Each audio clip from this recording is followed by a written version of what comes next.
नमस्कार दोस्तों। तो क्या हाल है सभी के, कैसे आप सब लोग।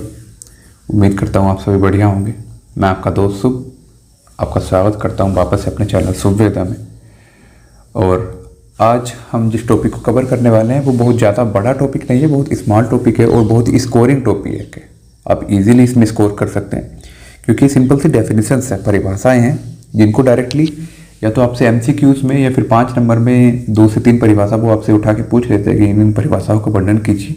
ठीक है, तो बहुत ही ईजी और बहुत ही स्कोरिंग चैप्टर है आज का, तो ज़्यादा देर नहीं लगेगी, ज़्यादा टाइम भी नहीं लूँगा मैं आपका।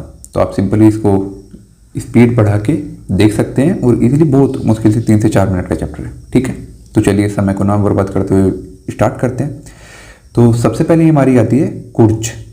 तो कुर्चा अपि शिरा स्नायु मांस अस्थि प्रवाह स्मृता, आचार्य भावप्रकाश पूर्ण संहिता अध्याय नंबर 2 का श्लोक नंबर 319।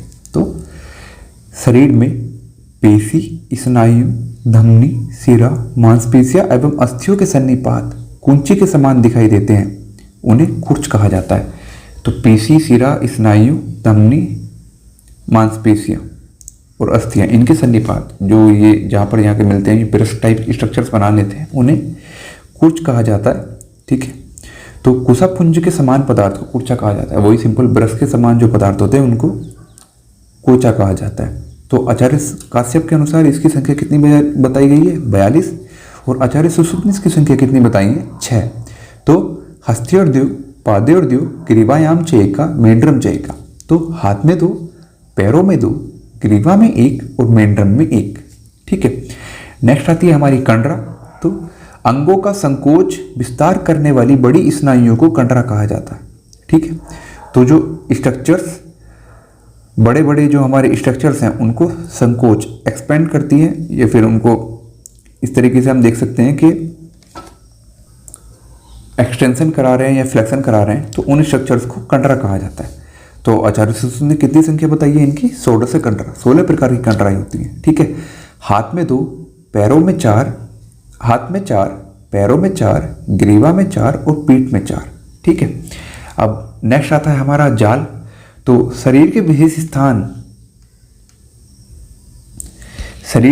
स्थान पर मांसपेशियां, शिराएं, स्नायु तथा अस्थियां आपस में इस प्रकार अनुप्रविष्ट हों या मिली हुई हो, जहां इनका संयोग होता है वह स्थान छिद्रित हो जाता है एवं जालीदार रचना के कारण जाल कहा जाता है। तो इसमें संख्या कितनी बताई गई है? 16। तो मांसपेशियां, शिरा, स्नायु तथा अस्थियां आपस में इस प्रकार अनुप्रविष्ट हो, पहले मांसपेशियां, फिर शिरा, फिर उसके ऊपर स्नायु, फिर अस्थियां। तो इसमें आपको porous structure, pores like structure दिख रहा होगा बीच में, छेदनुमा। तो छिद्रित नुमा जो स्ट्रक्चर बन जाता है, ये जालीदार जो स्ट्रक्चर बन जाता है, इसको जाल कहा जाता है। और इसकी संख्या कितनी बताई गई है? 16। और मॉडर्न के अकॉर्डिंग अगर देखेंगे तो हम इसको प्लेक्सस और नेटवर्क से कोरिलेट कर सकते हैं। ठीक है, तो नेक्स्ट हमारा आता है संघात। 2 या 2 से अधिक अस्थियों के मेल को संघात कहा जाता है। तो 2 या 2 से अधिक अस्थियां जहां पर मिलती है उनको संघात कहा जाता है। जैसे ये एक अस्थि हो गई, ये एक अस्थि हो गई, तो आपस में जहाँ पे जो ये मिल रहे हैं, जो ज्वाइंट बना रहे हैं, ये कितने ये क्या है? संघात बोला जाता है इसको। ठीक है, आचार्य सुश्रुत के अनुसार चतुर्दशा नाम संघात है। चतुर्दश यानी कि 14 कितने होते हैं? संघात होते हैं। ठीक है, अब सेम ऐसे संघात के समान होता है सीमंत। तो जैसे ये 2 अस्थियां मिली, ये संघात हो गया, ज्वाइंट हो गया, तो 2 अस्थियों के किनारे, 2 अस्थियों के एंड्स जहां पर आकर मिलते हैं उसको सीमंत कहा जाता है, क्योंकि सीमा अंत, सीमा पे जहां अंत है जिसका, ठीक है, तो उसको सीमंत बोला जाएगा। तो 2 या 2 से अधिक अस्थियों के प्रांत या किनारे जहां आकर मिलते हैं वह सीमंत कहलाता है।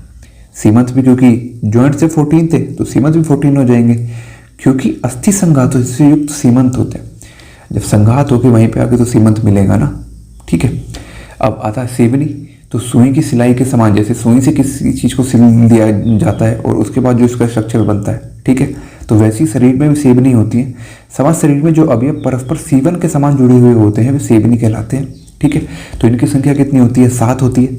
मस्तक में 5 होते हैं, लिंग में 1 होता है, जीभ में 1 होता है। तो आप अपनी जीभ के नीचे, जब मिरर के सामने खड़े होंगे तो आप अपनी जीभ के नीचे देखेंगे तो आपको सुई की सीवन के समान जो लिंग दिखाई देगा। ठीक है, वो सेवनी होता है।